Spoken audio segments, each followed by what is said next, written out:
ناظرین، چینل آواز میں ہم آپ کو خوش آمدید کہتے ہیں۔ خواتین و حضرات، آج ہمارے مہمان کے پی کے کی ایک انتہائی جانی پہچانی شخصیت، جو مرکزی تنظیم تاجران کے صدر، سابق صدر چیمبر آف کامرس سے ان کا تعلق، پاکستان سیاسی طور پہ پاکستان مسلم لیگ نون کے مرکزی و صوبائی کونسل کے ممبر اور سینئر نائب صدر کے پی کے رہ چکے ہیں۔ ان کی کاوشیں تاجر برادری کے لیے ڈھکی چھپی نہیں،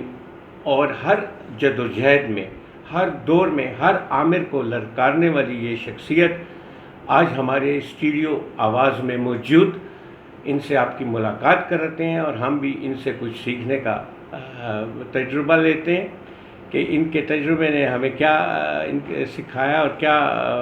ماحول میں انہوں نے آنکھ کھولی، اور کس طریقے سے ان جبر و مصیبت کا مقابلہ کرتے ہوئے آج بھی اسی جدوجہد کے ساتھ پاکستان کی عوام کے لیے لڑ رہے ہیں۔ تو ان نام گرامی ہے شرافت علی مبارک صاحب، آپ کا بہت بہت شکریہ، آپ ہمارے اسٹوڈیو میں تشریف لائے۔ بہت ساری باتیں تھیں تاجر برادری کے حوالے سے بھی آپ سے کرنی، اور اس طرح کے بہت سارے سیاسی مسائل پہ تو ایک مجھے اپنے ذاتی طور پر ایک کارکن ہونے کے ناطے ایک تعجب سا ہوتا ہے کہ پاکستان مسلم لیگ نون کے اندر ایک بہت بڑے دماغ، اور پھر پی ڈی ایم کو اگر آپ ساتھ ملا کے جو آپ نے اتحادی حکومت بنائی ہے، ایک بہت بڑے ذہن رکھنے والے لوگ،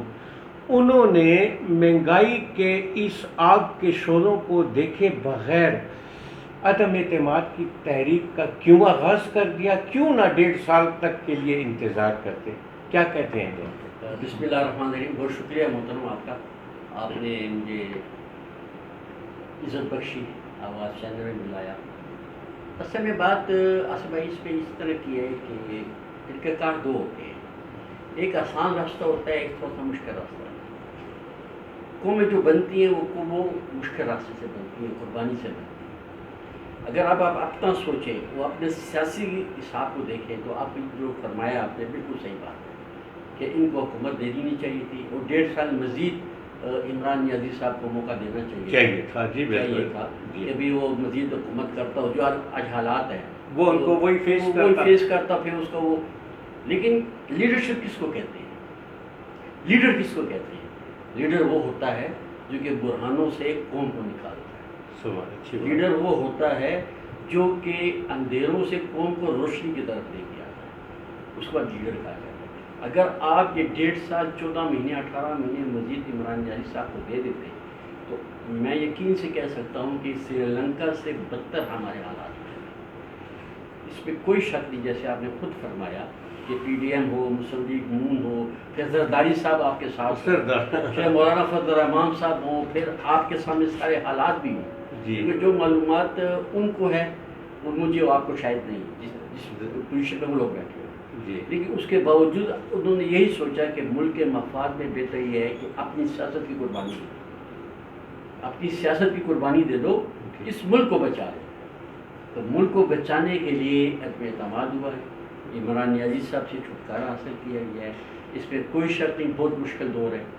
بہت مشکل فیصلے حکومت کر رہی ہے، مزید مشکل فیصلے حکومت کرے گی، لیکن انشاءاللہ اگر آپ، میں اللہ کو زندگی دیا تو ماشاءاللہ نوجوان ہیں، ہم تو بوڑھے ہو گئے ہیں، تو اگر زندگی رہی تو انشاءاللہ 5 سے 6 ماہ بعد اگر آپ مجھے دوبارہ حکم کریں گے، میں حاضر ہو جاؤں گا، تو آپ کو مختلف شکل ملے گی انشاءاللہ۔ انشاءاللہ جی، اللہ کرے۔ اور ویسے بھی جو ہے، جیسے آپ نے بتایا مبارک صاحب، کہ ایک مشکل راستہ، سیاست ہمیشہ اقتدار کے منصب پہ بیٹھنے کے لیے ہوتی ہے، لیکن یہ پہلی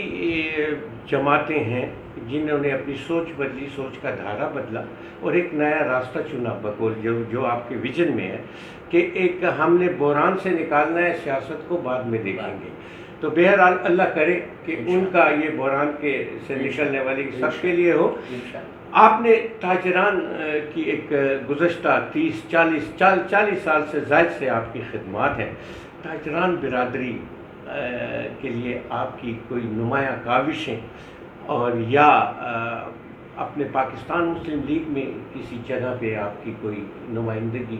کی ایک کوئی اچھا واقعہ جو کہ پارٹی میں قابل تقلید بنا ہو؟ سب سے پہلے سر تاجران میری پہچان تاجر کے ایک خادم کے حیثیت سے 82 میں 82 81 82 83 میں میرا خیال ہے تاجروں کے ہم نے یہ سیاست شروع کی تھی بازار سے جنا اسٹریٹ گورا بازار جس کو بہت مشہور بازار ہے اس کا جنرل سیکرٹری میں منتخب ہوا تھا ایک عمر سے بہت پرانی بات 40 سال گزر گئے پھر شکر الحمدللہ اللہ کی مہربانی ایسی ہوئی کہ ہم نے پیچھے مڑ کے نہیں دیکھا اور اللہ کی مہربانی اور کرم سے اللہ کے فضل سے سب اللہ کی مہربانی ہوتی ہے انسان کی صرف نیتی کی ضرورت ہوتی ہے بے شک اخلاص کی ضرورت بے شک الحمدللہ ثم الحمدللہ آپ نے جیسے فرمایا کہ میری کوئی ایسی نمایاں تو لوگ کہیں تو وہ بہتر ہوتا ہے وہ تو ہے جی لیکن میں سمجھتا ہوں کہ آج اگر تو کل میں نے یہ بات کبھی نہیں کی میرے چند دوستوں کو اس بات کا علم ہے خیر میرے بچوں کو بھی نہیں ہوتا جی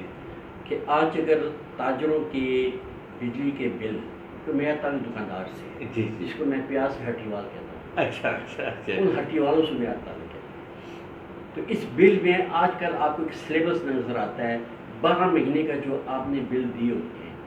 جمع کرائے ہوتے ہیں اس کا ریکارڈ آپ کے پاس آ جاتا ہے وہ ہماری دکاندار جو ہے وہ اپنے جو انکم ٹیکس پے کرتے ہیں اس میں ایڈجسٹ کرتے ہیں اچھا تو جب پہلے جب یہ چیز نہیں تھی تو ہمارے دکاندار کے پاس کبھی 4 بل نکلتے تھے سال کے کبھی 3 کبھی 2 کبھی 5 کبھی کچھ بھی نہیں اچھا وہ ہم ایڈجسٹ نہیں کر سکتے تو یہ میری تجویز شوکت عزیز صاحب کو میں نے دی تھی وزیر خزانہ کی وزیر خزانہ تھے اچھا ان کا اپنا جو سیاست الگ چیز ہے لیکن ان کا ایک پیار تھا ہمارے ساتھ جو شوکت عزیز صاحب کو میں نے تجویز دی تھی کہ آپ مہربانی کریں کہ جولائی کا جو بل ہمارے پاس آئے اس میں آپ یہ مہربانی فرمائیں کہ جولائی کے بل میں آپ پچھلے جون تک جون جو آپ کا مالی سال ہوتا ہے جتنا ہم نے بل پے کیا ہوتا ہے اس کے ایک ہمیں وہ آ جائے ایک سمری سی آ جائے کہ اس میں آپ نے اتنا بل اچھا وہ پورا بریک اپ جو ہے بریک اپ آ جاتا وہ جولائی کا جو بل تھا وہ میرے پورے سال کا مجھے ہمیں پھر ایک بل دینا پڑتا تھا اس وقت پہ ایڈجسٹ ہوتا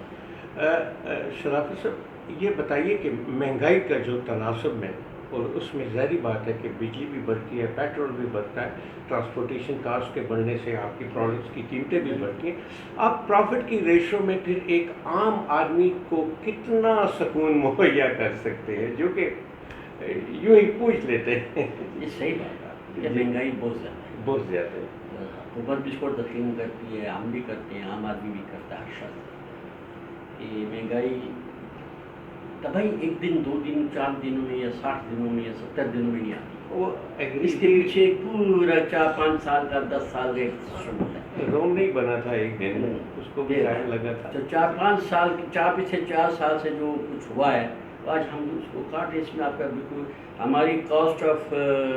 کیا کہتے ہیں آپ کے جو اخراجات ہیں وہ بھی بڑھ گئے ہیں اور دوسری بات ہے ہماری کاسٹ آف انویسٹمنٹ بڑھ گئی انویسٹمنٹ بھی بڑھ گئی کیونکہ مہنگائی ہو گئی اگر میں پہلے کراچی مثال کے طور پر 10,000 روپے لے کے جاتا تھا میں 3 بڑے اس کو ہم کہتے ہیں بنڈل لے کے آتا تھا آج میں 10,000 لے کے جاؤں تو میں آدھا بنڈل بھی نہیں خرید سکتا تو مجھے اس کے لیے کم از کم 50 سے 60,000 روپیہ چاہیے مثال کے طور پر مثال آپ کو دے رہا ہوں تو ہماری انڈسٹری بڑھ گئی لیکن ہمارا کیونکہ عوام الناس کے پاس قوت خرید میں کمی آ گئی ہے تو اس قوت خرید کی کمی سے ہمارا پروفٹ نہیں بڑھا کمپٹیشن الگ ہے بازاروں میں بہت بہت شکریہ شرافت علی مبارک صاحب کو ناظرین آپ نے سنا ہمیں اپنا فیڈ بیک دیجیے گا کہ مہنگائی پہ آپ کے کیا کمنٹس ہیں ہمیں آگاہ کیجیے گا تاکہ ہم آپ کی بات صاحب منصب لوگوں تک پہنچا سکیں ان تک پہنچ سکے کوئی حل برآمد ہو سکے چینل آواز سے میاں آصف علی کو اجازت دیجیے اللہ آپ کو خوش رکھے خدا حافظ